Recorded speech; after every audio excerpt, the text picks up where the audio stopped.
Hi, I'm Natalie and welcome back to my sewing vlog, The Seaside Sewist. So this vlog is all about my July and August makes. I didn't make a lot because I made a wedding outfit, which was a dress and a bag that took quite a while. And yes, I was still finishing off the dress and the bag about 2 days before the wedding. So it was a family wedding in the lakes, in Newby Bridge in the lakes, which was lovely, and I made a dress, and it was the Elsie Dress by Sew Over It. So I will put a picture in here of the pattern. So quite a fitted bodice and a full skirt. It's quite funny what husbands think of sewing, or what my husband thinks of sewing. When his mother, or my mother-in-law, asked what the dress was like that I was making, he said, I don't know, but it's got 4 pieces. The skirt alone was 4 pieces, and I think the bodice was probably about 8 pieces, which I thought was quite funny. So I made it. So this is the dress. I'll put a picture in of me wearing it. This picture is not at the wedding, it is in the garden afterwards, because we were that busy I didn't get pictures of it. So this is the dress. So it was in this John Caldor fabric from, well, 2 meters were from Lamazi about 2 years ago, and the other 2 meters were from Minerva, because I'd held on to the fabric for that long, and I thought this is the fabric for this dress, and then thought that I could get the entire dress out of 2 meters, so I frantically started looking online, and Minerva still had it. So full bodice, fully lined bodice, and then a full skirt, and I made the size 10. Now there's a lot of elements to this that I've never done before, and most things that I make there is slight imperfections or imperfections, but sometimes slight imperfections where you think that's got a bit of a tuck there, or I didn't like the hem on that, or the collar's not perfect. This is my proudest make to date. This dress is, to me, perfect. It was such an enjoyable make, and it quite easy as well. Made a few Sew Over It patterns, and I love them. I absolutely love the look of the Sew Over It patterns and the way that they're assembled. I put in my very first invisible zip, first time, and it is a 22-inch one. Absolutely nailed it. You know, I'm going to blow my own trumpet. I absolutely nailed it. There's a few finishing off techniques in here where you, so on the inside of the bodice, you then hand sew the lining in, and where the bodice meets the skirt, you sew that, hand sew that in as well, and you also invisible stitch the hem in as well.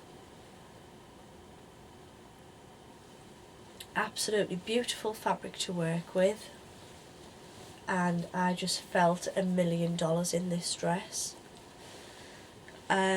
Some tips were, I didn't have an invisible zipper foot, so where have I put it?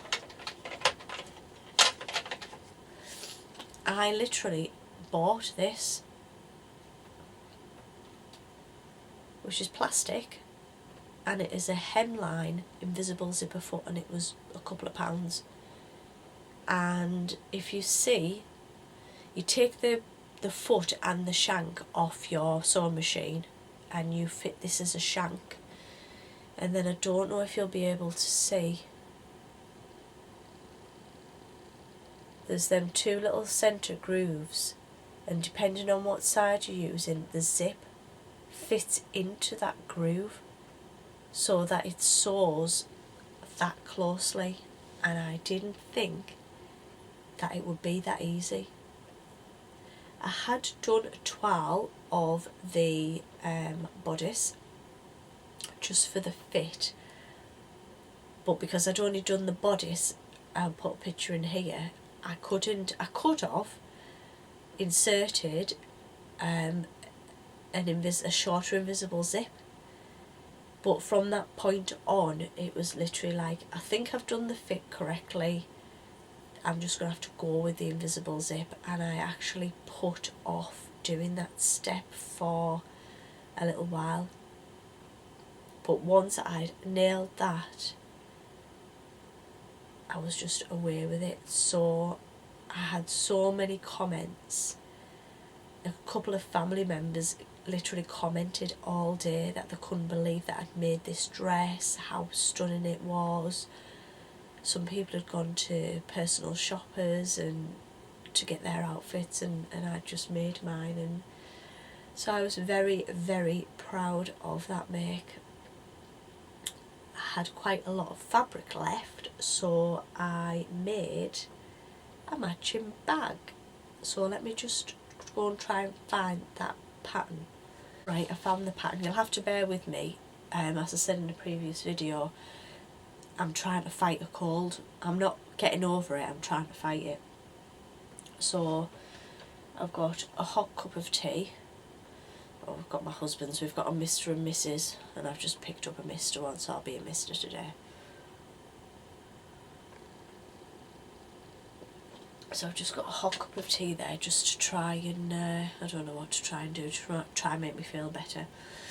So the bag that I made was by Constructivism, and it's the integral bow clutch. Now that shows absolutely nothing. I'll put a picture in of the actual Etsy listing. Now I think this pattern was about £7, but well worth it, because the fact that I had a matching outfit, bag and dress, everyone was amazed by it. Now the pattern's got 89 steps. Looking back on it, it was quite easy, but at the time it was quite a hard thing to do. So this is the finished bag. So as you see, it is in the fabric that I made the dress in, and it's a bit hard to see because it's of the same fabric, but it's got a bow to the front. Now this bit of the sash could actually be made longer, but I didn't. So that moves about, so you can do what you want with it. The bag isn't perfect, but only I know that. So then you've got a zip there, and then you've got obviously the same lining, and it's got a little pocket at the back. So that did me well for the day.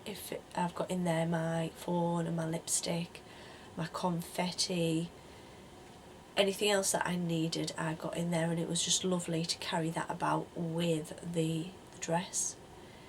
And then my mother-in-law actually made a good point that I could have made my husband a matching tie, which is a fantastic idea, but he wore a navy suit, which would not have gone with the black background, but that is one for the future.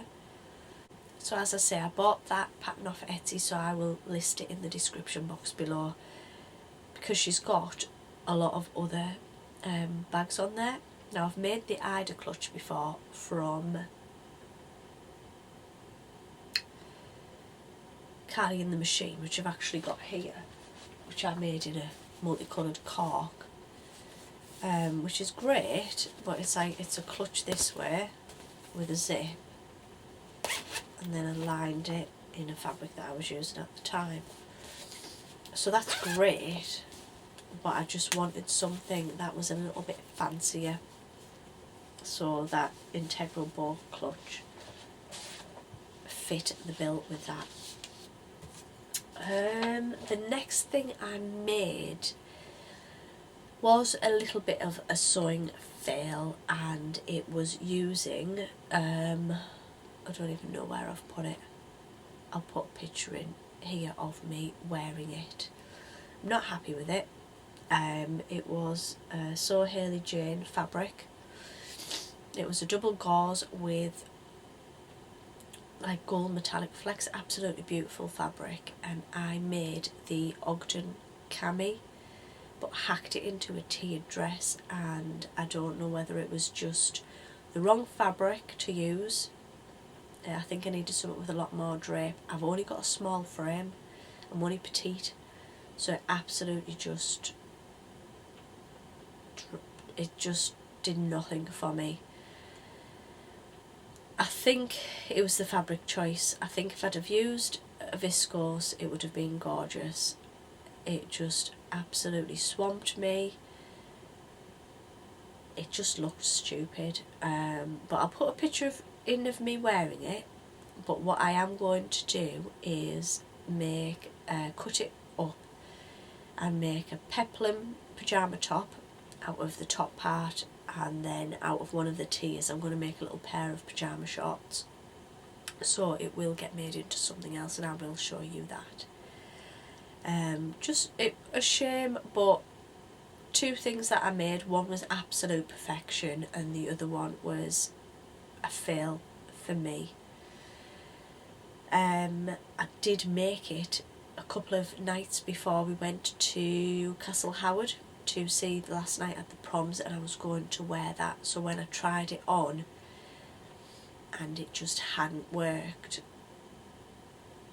it was not a good night. But the proms was a good night. The night that I failed on that garment was not a good one. But you live and learn. Double gauze is too thick for me to do a tiered dress with, so that was that. One down to experience. And the other thing that I made was a little t-shirt and short combo for my friend's little boy for his first birthday, and I made it in a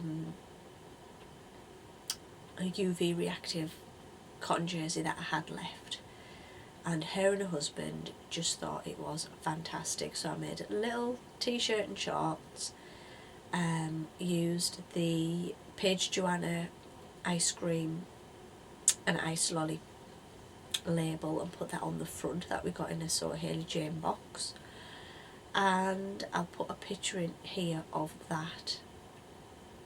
So that was very well received for his first birthday. So the things that I have been loving this month are,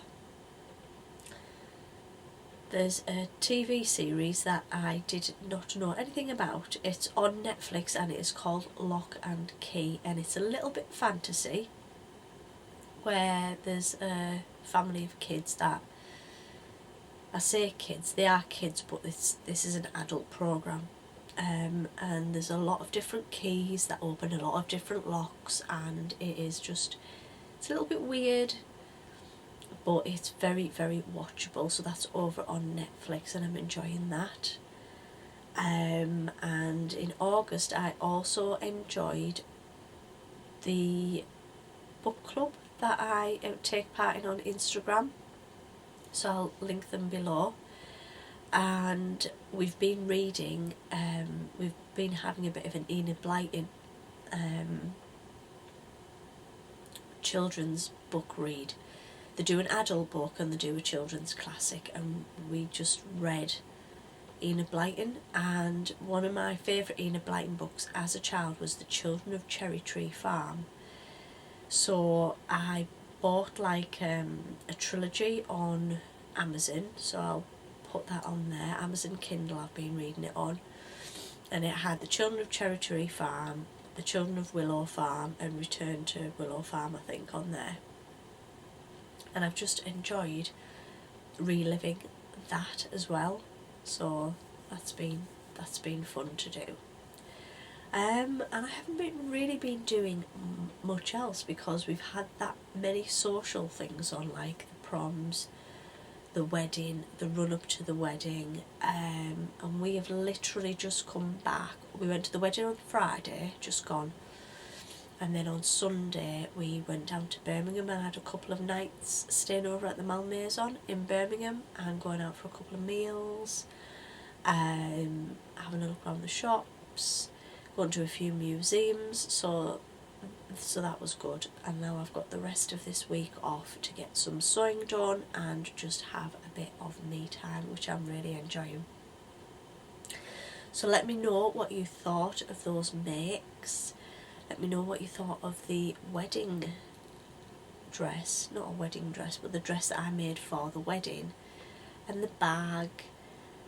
Let me know if you have any problems with invisible zips. I actually watched the Sew Over It tutorial before I put the zip in, because you feel like you're doing it all wrong, and she said if you feel like you're doing it wrong, you're doing it right. But it did take a little bit of thinking and working out before I actually assembled it, but I found that really helpful. So please give me a thumbs up if you've enjoyed this video, and please give me a subscribe. Hopefully next time I do a vlog I won't be full of cold, so I do apologise if my nasally waffling has annoyed you, but that's just what it is. So until next time, bye.